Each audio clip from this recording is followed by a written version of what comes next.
ಗಲಾಟೆಗೆ ಹತ್ಯೆ ಪ್ರಚೋದನೆ ಕೊಟ್ಟಿದ್ದೇ ಜನಾರ್ದನ ರೆಡ್ಡಿ. ಬ್ಯಾನರ್ ಕಿತ್ ಹಾಕಿ ಗಲಭೆಗೆ ಪ್ರಚೋದಿಸಿದ್ದೇ ಬಿಜೆಪಿಯವರು.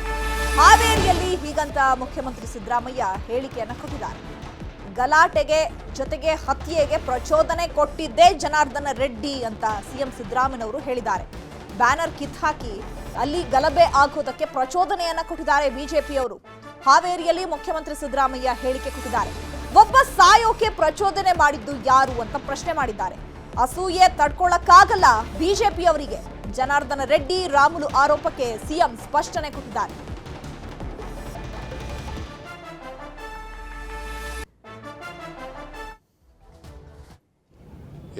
ಬ್ಯಾನರ್ನ ಬಿಚ್ಚಾಕ್ದವ್ರು ಯಾರು? ಯಾರ್ರೀ? ಅದೇ ಪ್ರಚೋದನೆ. ಬಳ್ಳಾರಿನಲ್ಲಿ ಗಲಾಟೆ ಆಗಬೇಕಾದ್ರೆ, ಒಬ್ಬ ಸಾಯಬೇಕಾದ್ರೆ ಪ್ರಚೋದನೆ ಮಾಡಿದವ್ರು ಯಾರು? ಅಸೂಯೆ ತಡ್ಕೊಳಕ್ಕಾಗಲ್ಲ ಅವ್ರ ಕೈನಲ್ಲಿ. ಬ್ಯಾನರ್ನ ಬಿಚ್ಚಾಕ್ದವ್ರು ಯಾರು?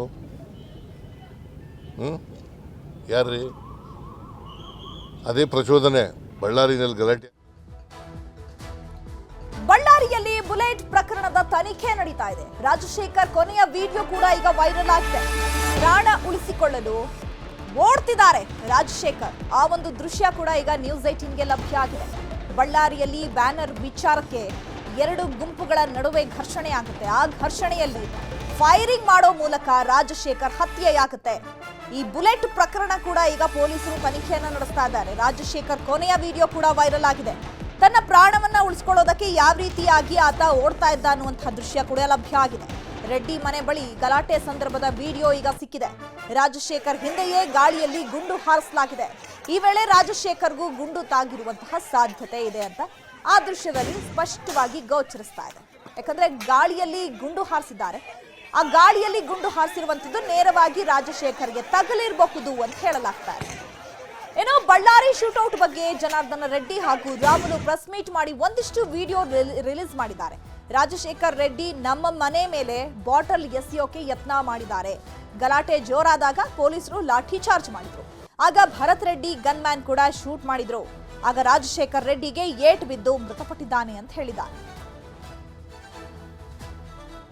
ಯಾಕೆ ಬಂಧಿಸಿಲ್ಲ? ನನಗೆ ಫಸ್ಟ್ ಆಫ್ ಆಲ್ ಅವರು ಶಾಸಕರು ಹೇಳಬೇಕಾಯಿತು. ಯಾಕಂದರೆ ನಾವು ಅನೇಕ ಕಡೆ ಜಾಲತಾಣದಲ್ಲಿ ಕೂಡ ಇವತ್ತು ಎಲ್ಲ ಕಡೆ ಕೂಡ ಅವರು ಹಾರಿಸಿದಂಥ ಗುಂಡು ರಾಜಶೇಖರ್ಗೆ ಬಡಿತು, ಸತ್ತೋಯ್ತು ಅನ್ನೋಂಥ ಟೈಮಲ್ಲಿ ಕೂಡ ಅವರು ಸಮರ್ಥಿಸ್ಕೊಳಕ್ಕೆ ಹೋಗಿ ತಪ್ಪು ಮಾಡ್ಕೊತ ಏನು ಹೋಗ್ತಾ ಇದ್ದಾನೋ, ಇವತ್ತು ಎಲ್ಲ ರೀತಿಯಲ್ಲೂ ಕೂಡ ಎಲ್ಲ ವಿಡಿಯೋಗಳು ಬಂದ ನಂತರ ಕೂಡ ಇಲ್ಲಿ ತನಕ ಯಾಕೆ ಬಂಧಿಸಿಲ್ಲ ಅನ್ನೋಂಥದ್ದು ಸರ್ಕಾರಕ್ಕೆ ನಾನು ಪ್ರಶ್ನೆಯನ್ನು ಕೇಳ್ತೀನಿ.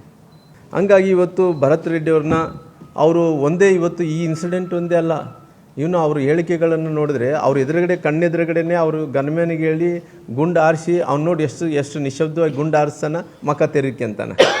ಸಾಕಷ್ಟು ರೌಡಿಗಳನ್ನ ಕರ್ಕೊಂಡು ಬಂದು ಮನೆ ಮೇಲೆ ಕಲ್ಲು ತೂರಾಟ, ಬಾಟಿಲ್ಸು, ನನ್ನ ಮೇಲೆ ಬುಲೆಟ್ಗಳನ್ನ ಹಾರಿಸಿರುವಂಥದ್ದು, ಗಾಳಿಯಲ್ಲಿ ಬುಲೆಟ್ಗಳನ್ನ ಹಾರಿಸಿರುವಂಥದ್ದು, ಇದೆಲ್ಲವುದು ಒಂದು ಘಟನೆ. ಸೊ 9 ಗಂಟೆಗೆ ಭರತ್ ರೆಡ್ಡಿ ಬಂದ ಮೇಲೆ ಇದಾಗಿತ್ತು. ಸೊ ಸತೀಶ್ ರೆಡ್ಡಿ ಸಮಕ್ಷಮದಲ್ಲೇ ಚಂದ್ರಶೇಖರ್ ಬಂದು ಜೊತೆಯಲ್ಲಿದ್ದ. ಆವಾಗ ಅವನು ಮುಗಿಸ್ಬಿಡ್ಬೇಕಾಗಿತ್ತು. ಅವನಿಗೆ ದೇವರು ಆಯುಷ್ ಭಾಳ ಗಟ್ಟಿಯಾಗಿ ಕೊಟ್ಟಿದ್ದಾನೆ, ಅವನು ಬದುಕಿದ್ದಾನೆ. ಸೊ ಭರತ್ ಜೊತೆ ಬಂದಿರುವಂಥ ರಾಜಶೇಖರ್ ರೆಡ್ಡಿನ ಇವರು ಕೊಲೆ ಮಾಡಿಸಿತ್ತು. ತಾವೇ ನೋಡಿದ್ದೀರಿ, ಗನ್ಮ್ಯಾನ್ಗೆ ಆ ಹುಡುಗನಿಗೆ ಮಧ್ಯದಲ್ಲಿ ಯಾರೂ ಕೂಡ ಇಲ್ಲ. ಮತ್ತು ಆ ಹುಡುಗ ತಿರುಗಿ ವಾಪಸ್ ಓಡೋಗ್ತಾ ಇದ್ದಾನೆ. ಆದರೆ ತಪ್ಪಿಸ್ಕೊಂಡು ಪೊಲೀಸ್ ಲಾಠಿ ಗಲಾಟೆಗಳೆಲ್ಲ ಅವನೇ ಓಡೋಗ್ತಾ ಇದ್ದಾನೆ. ಹಿಂದೆಯಿಂದನೇ ಇವರು ಫೈರ್ ಮಾಡಿ ಕೊಲೆ ಮಾಡಿರುವಂಥದ್ದು ತಾವು ಕಣ್ಣಾರು ನೋಡಿರೋ ಕಾರಣ ರಾಮುಲು ಅವರು ಹೇಳಿದ